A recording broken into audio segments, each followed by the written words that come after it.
আদিবা, তুমি রাস্তায় কোথায় গিয়েছিলে? আদিবা তাকে অবাক হলো। নীল ভাই, আপনি? একটা কাজে গ্রামে গিয়েছিলাম, সেখান থেকেই ফিরছি। কিন্তু তুমি রাস্তায় কি করছো? না মানে আমি, যাই হোক, বাসায় যাবে তো নাকি? এসো, আমি ছেড়ে দিচ্ছি। না ভাইয়া, লাগবে না, আমি একাই যেতে পারবো। এখানে কোনো যানবাহন পাবে না, সন্ধ্যা হয়ে আসছে, জায়গাটা ভালো না। তাছাড়া তোমার বাসা এখান থেকে অনেক দূরে যেতে সময় লাগবে। চলো, আমি পৌঁছে দিচ্ছি। আদিবা উপায় না পেয়ে গাড়িতে উঠলো। তবে তার বুক ধুকপুক করছে। এই মানুষটার জন্য তাকে 6 বছর ধরে শাস্তি পেতে হচ্ছে। আজ এতদিন পর কাকতালীয় ভাবে দেখা হবে কে জানতো। কিন্তু আদি যদি কোনোভাবে এই ব্যাপারটা জানতে পারে, আদিবাকে জ্যান্ত কবর দিবে, এতে কোনো রকম সন্দেহ নেই। আদিবা যখন নিজের ভাবনায় ব্যস্ত, তখন নিলয়ের প্রশ্নে ভাবনায় ছেদ পড়ল। তারপর বলো, কেমন আছো? ভালোই আছি ভাইয়া। আপনি? যেমন দেখতে পাচ্ছ, শুনলাম অরিনের এঙ্গেজমেন্ট হয়েছে। ভাইয়া আসলে, আরে তুমি বিব্রত হচ্ছ কেন? আসলে অরিন কোনোদিনই আমায় ভালোবাসেনি।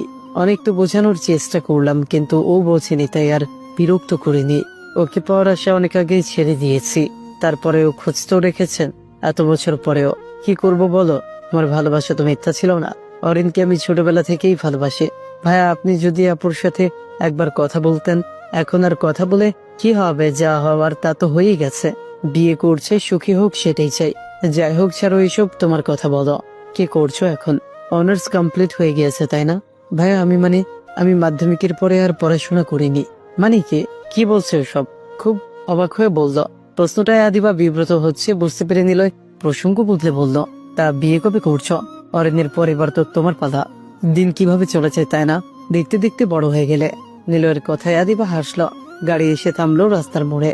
নিলয় রিক্সা ডেকে দিয়ে বলল, বাসা পর্যন্ত গেলে সবাই হয়তো মাইন্ড করবে, তোমার সমস্যা হতে পারে। তাছাড়া আমি আর অরিনের সামনেই যেতে চাই না। আপনাকে কি বলে যে ধন্যবাদ জানাবো ভাইয়া? আপনি না থাকলে আজ বিপদে পড়ে যেতাম। আরে, এটা কোনো ব্যাপার হলো নাকি? বোকামে। আচ্ছা যাও, এখন সন্ধ্যা হয়ে গিয়েছে। ভাই, আসি তাহলে। আদিবা ফিরে আসবে তখন। নিলয় এগিয়ে এসে বেশ ইতস্তত নিয়ে বলল, আদিবা, যদি কিছু মনে করো, তোমার ফোন নাম্বারটা পেতে পারি? আসলে থাক, সমস্যা হলে দিতে হবে না। নিলয় নিজেই বিব্রত হচ্ছে দেখে আদিবা মানা করতে পারলো না। দ্বিধাবোধ হলেও শেষ পর্যন্ত নাম্বারটা দিল। তারপর বাসার উদ্দেশ্যে রওনা হলো। আদিবা বাসায় ঢুকতেই সবাই হুমড়ি খেয়ে পড়ল। আদির মার আগে গজগজ করতে করতে বললেন, কি এমন জাদু করেছিস বলতো আদিবা, যে আদি তোকে সারা দু চোখে অন্ধকার দেখে, অন্য কিছু যেন চোখে পড়ে না তার? আদির মায়ের কথায় অবাক হলো আদিবা। আদি যে সবার সামনে থেকে আদিবাকে জোর করে তুলে নিয়ে গিয়েছিল, এটা কি তার চোখে পড়েনি? তারপরেও কি করে আদিবাকেই দোষ দিচ্ছে? শুধু যে আদির মা তা নয়, বাসার সবাই আদিবাকে কথা শোনাচ্ছে। এরা কি সত্যি মানুষ নাকি অন্য কিছু বুঝবার চেষ্টা করলো আদিবা? একে তো আদি তাকে জোর করে নিয়ে গিয়েছিল, তারপর আবার মেরেছে। সবচেয়ে বড় কথা, রাস্তায় ফেলে চলে এসেছে। এত কিছুর পর কারো যদি রাগ করার কথা থাকে, সেটা একমাত্র আদিবার। কোথায় সে রাগ দেখাবে তা না, সবাই তার উপর রাগ দেখাচ্ছে। বিয়ে ভেঙেছে বলে আদিবাকে দায়ী করছে। আদিবার জন্য নাকি পাত্রপক্ষের কাছে লজ্জিত হতে হয়েছে। সবার কথা শুনে আদিবার ভীষণ রকমের রাগ হচ্ছে। ইচ্ছে করছে মুখের উপর 2-4টা কথা শুনিয়ে দিতে, কিন্তু পারল না। আদির মা রাগী গলায় প্রশ্ন করলেন, তা গিয়েছিলি তো দুজন, ফেরার সময় একা কেন? আদি কোথায়? কোথায় মানে? উনি বাসায় আসেননি? ন্যাকামি করিস?